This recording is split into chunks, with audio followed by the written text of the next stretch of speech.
G'day everybody, and welcome to another edition to support how we can support businesses that are entering or considering entering the 2025 Northern Territory Business Awards, which are open for nominations until midnight on Sunday the 20th. Yes, midnight on Sunday the 20th is when you can have your nominations in.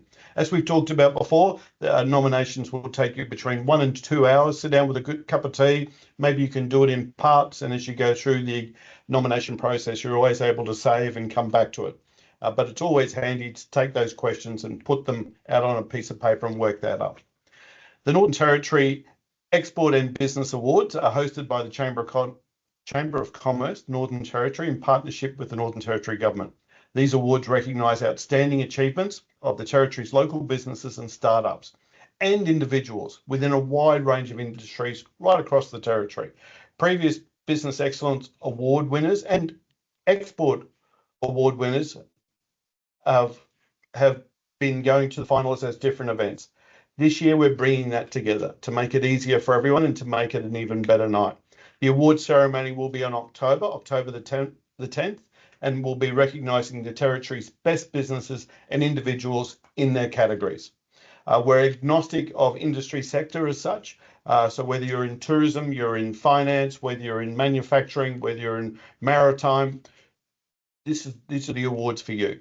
My name's Glen Hingley, and I'm the Interim General Manager of the Chamber of Commerce. And today I'm joined, and I'm thrilled to say, by one of our Business Award judges, Grant Whan from Business Enterprise Centre. Grant is a business mentor with the Business Enterprise Centre and a face familiar to many, many people. Grant's based in Alice Springs and has plenty of experience working with Territory businesses. And we're just thrilled to not only have Grant with us today, but mate, thanks for being a judge, a volunteer judge on this awards program. Great to have you on board. Yeah, hi Glenn, and thanks very much for that. It's a pleasure.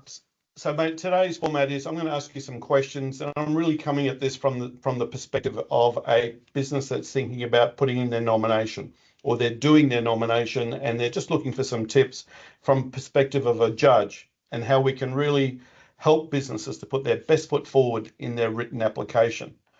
So if it's okay with you, Grant, I'm going to fire a few questions, and businesses have a think, members have a think as we go through this process of how that relates to you and your applications.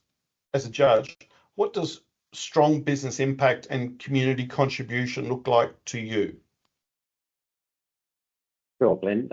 For me, I think strong business impact is something that's backed by real measurable outcomes, and this could include things such as revenue growth, increased employment, or even entering into new markets. Just as important also is how business contributes to its local economy, including examples such as local engagement, support for community initiatives, sponsorships or partnerships that create that ripple effect that go beyond the business itself. Beyond the business itself.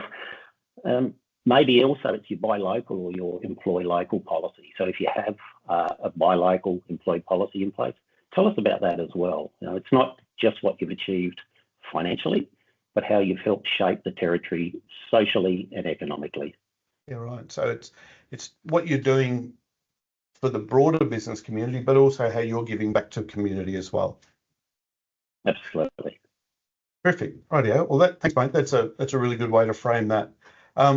My next question is it's a question around innovation and leadership. So how important is innovation and leadership when selecting a standout applicant from a judge's perspective? Yeah, look, innovation, and I think especially leadership, are really important. And we love seeing businesses that are forward thinking. Innovation can show that you're not just surviving out there, but you're adapting and leading in your space. You know, that could be through new technology, creative problem solving, or responding to change in a smart way. I think leadership shines through in how a business guides and supports its team, supports its industry, and takes initiative. A standout submission to me, Glenn, really shows us how a business has led the way and not just followed a trend. Yeah, right. Okay. So, and part of that, Grant, when I think about that is I can say I do it, but what qualities or evidence as a judge are you looking for when you're assessing these nominations around capability and experience as building on from the innovation perspective? Just if you've got a case, you want to support, like I said earlier, you need to be able to support what you're saying. So if there's a case study or a situation that's happened, something you've done or a way that you've led forward, it could be participation in industry forums, speaking at industry forums, some way in leading your industry. Yeah, right. Okay. And capability and excellence are two other areas. Businesses are sometimes very confident to say we're good at that, but what qualities and evidence are you looking for when you're assessing business and business capability and business excellence? Yeah. What we're looking for as the judge, I guess, is professionalism and consistency in a way a business operates. So strong, consistent business practices. And that means good systems, clear processes are in place, and there's a commitment to quality, risk management, and evidence of planning, as well as a focus. Really put a focus on that customer experience. I think a capable business will also show resilience. This could include examples of how they've handled any challenges that they've faced and been able to bounce back from those challenges as well. Of course, evidence to back up any claim is very important. So that could be data showing growth, customer feedback, and so forth with that. And if you have staff, don't forget to include staff training. It's one thing to state that you have the best staff, and many people say we've got the great best staff, but why are they the best staff? What do you do to ensure that they're the best staff and remain the best? It's not by accident that you end up having the best staff. You've got to do something to keep them. Sometimes you're lucky, but what do you do to make sure you have the best staff on your team? That's such a good point, mate. And that really is about how you keep your business competitive, but also keep your, we live in a world where staff retention is everything. So that's the first mark, but also that excellence in service and how they think about themselves. And we know that we all love to have those refreshers and those trainings. So thanks. That's a really good and that evidence-based approach. How do you assess how a business promotes the Northern Territory and reflects its values? Yeah, I think it's about pride. I think it's really about being a proud Territory business, whether that's through branding, the product they offer, their story, or the way that they operate. Submissions that can reflect Territory values, which could include things such as community spirit, diversity, resilience, and innovation. These submissions can really stand out, and they show us how you're representing the NT at its best. Demonstrating how your business is helping to promote NT capability outside of the region or into new markets. This can also be a great inclusion if you can add that in as well. Yeah, lots to think about that, and to be Territory proud is a key part of any business's future. My next question, Grant, is what does a strong outlook for sustainability and future growth look like in a winning submission? Yeah. Sure, I think this comes down to planning and purpose. A strong outlook means that you know where you're going, but more importantly, you have a plan to get there. This can include your financial growth, workforce development, succession planning, and embracing environmental and social responsibility. Show us that your business has a future, the steps that you're taking to get there, and then how you're building long-term sustainability into your operations. With this referencing extracts from your business plan, hopefully you've got one in place, can really help demonstrate all of this as well. Yes, the business plan, all important. And this is why the awards are so important, right? Because it prompts people to think about their business plan, not just about that which they're thinking about over a cup of tea or a beer at the end of the week. Thanks, Grant. My next question, what advice would you have for the applicants who have been nominated for the Customer Service Award categories? Both outstanding customer service in business, outstanding customer service in an individual categories.